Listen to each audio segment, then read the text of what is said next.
yung gusto kong pag-usapan, so we have Benny here of Treehouse Story. Hello. We have my neighbor Kay of Team Benitez. Diba yung pinag-uusapan lately nangyayari? Weddings are becoming a little bit performative in regards to how the day goes. Now, I'm not saying na like this is like an industry thing. This is not a supplier thing. It's not like a videographer thing. It's not just a coordinator thing. It's not just a host thing. Yung nangyayari, because of social media, people tend to be a lot more conscious of the shop. Couples and maybe guests are also maybe a little bit more conscious of how things look. Kayo, based on your experience, have things been a little bit more parang planado, or have things slowly started turning more organic with your experiences? Ikaw muna. Okay. Napasa ka. Okay. Feeling ko ngayon, siguro after nung pandemic, siguro, syempre, pandemic weddings, parang micro weddings, intimate.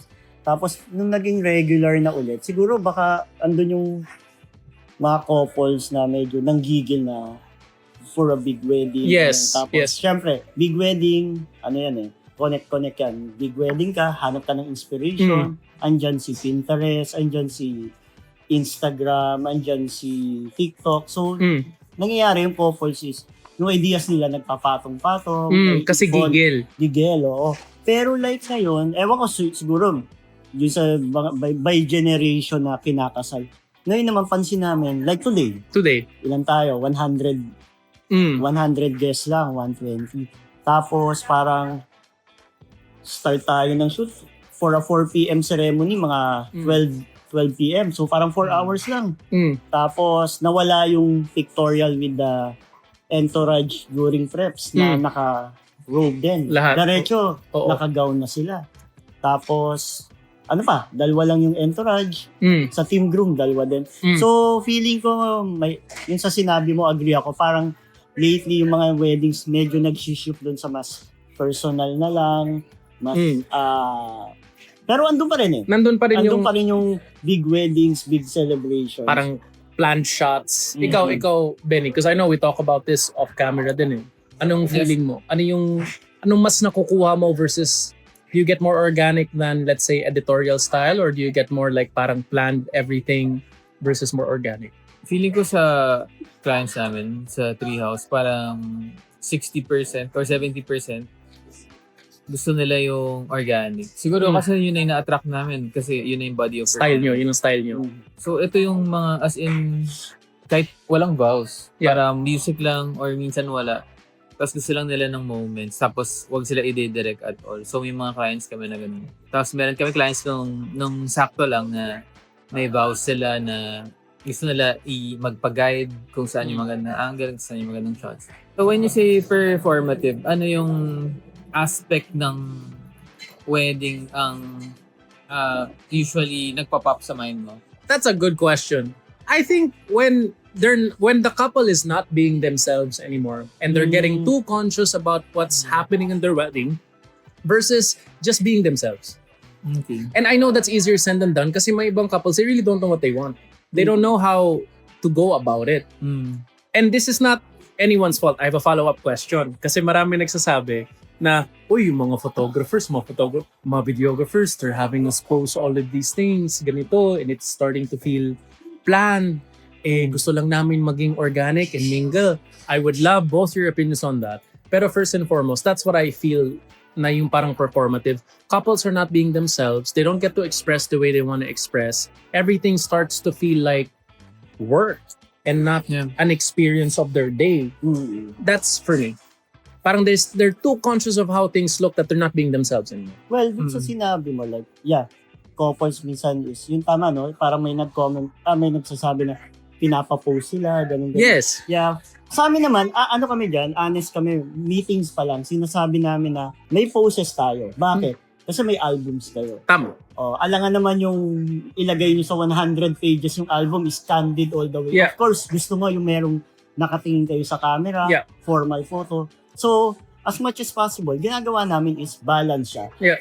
And more than 10 years na kami sa industry as photographers, doon natutunan na namin na kaya, like kami, 10 hours na lang yung coverage namin. Bakit? Ayaw namin pagudin yung couple na 12 hours tapos Daming puro pinagkakagawa. photoshoot tayo, Oo.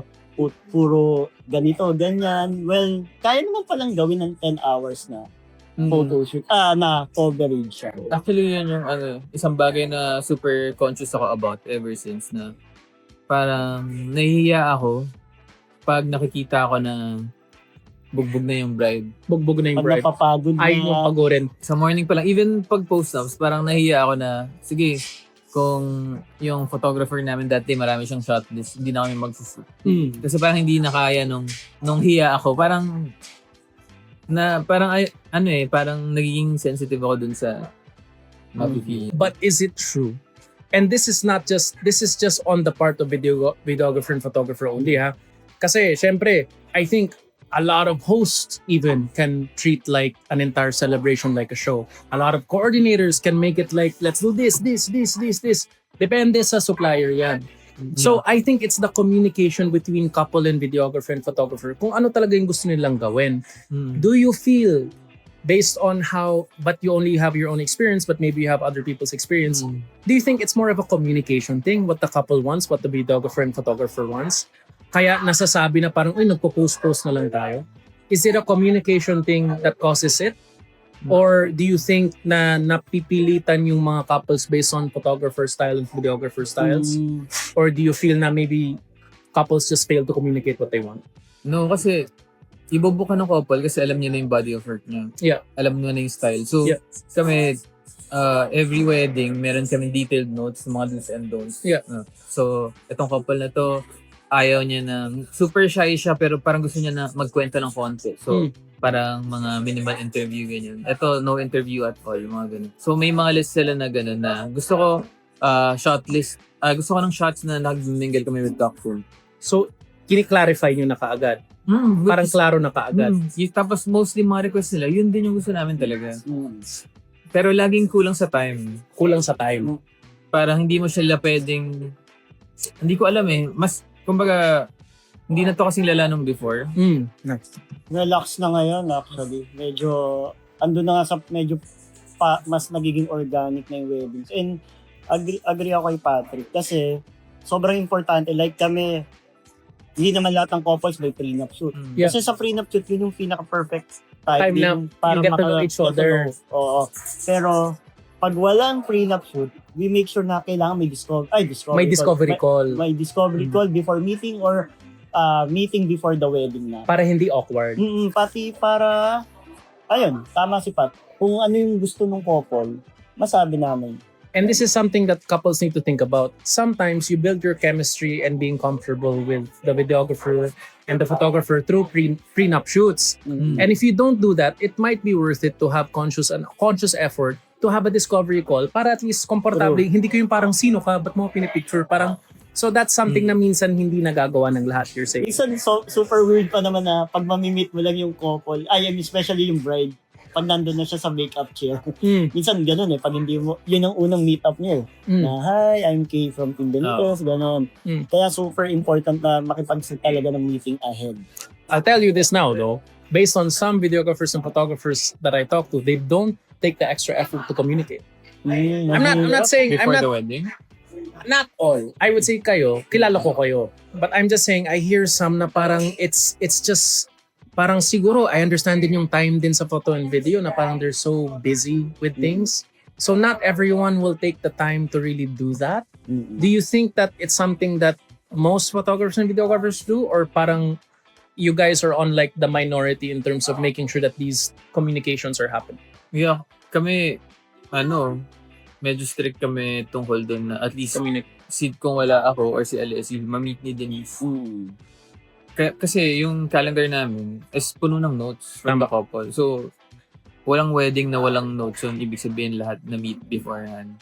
Tapos, kompleto kami sa reminders na may mga reminders si Denise 3 days before the wedding, may template. Dapat by communication. Malaking bagay yun. Like, especially pag may request yung couple. Yeah. Kasi yung ibibigay mo lang naman sa couple for a meeting, matagal na yung 1 hour. Like, minsan 30 minutes. Oo, 1 hour. Okay na yan. Madami ng data yun. And then mas comfy na. And that's where I wanna end kasi ready na si Jason. Tingnan mo, hi Jason. Oh, nag-shoot tayo, nag-interview podcast. Oo. But I think that's one thing that I see based on talking to couples and photographers and videographers. It's that effort to communicate and get comfortable with each other. Kasi pag hindi nangyayari yon, how could you know what you want from both sides if there's no communication? And I know you guys are the types that really will do that. I mean, matagal na tayo nagkatrabaho. And this is something that maybe couples can also try to understand. Have you communicated with your photographer? Have you communicated with your videographer? To photographers and videographers yan, I'm flipping the script. Did you take the time to get to know the couple to try to understand what they want or what they don't want? Because maybe these complaints happen because there's no communication. Sa mga nag-complain na couple dyan na parang, hindi naman ako yung gusto ko. Hindi naman nagawa yung gusto ko. Puro ito, hindi naman ito. Did you communicate it?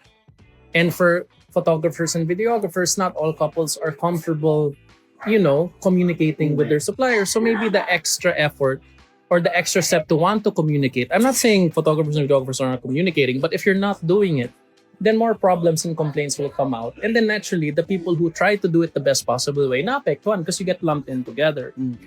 Thank you. I appreciate it. Magtatrabaho na tayo. Nakita ko sa makeup eh. Kumakaway na. Pero nakaano na eh. Parang treated na tayo ni Anton. But thank you guys. I appreciate it. It's just an important thing that I wanted to kind of discuss. Okay.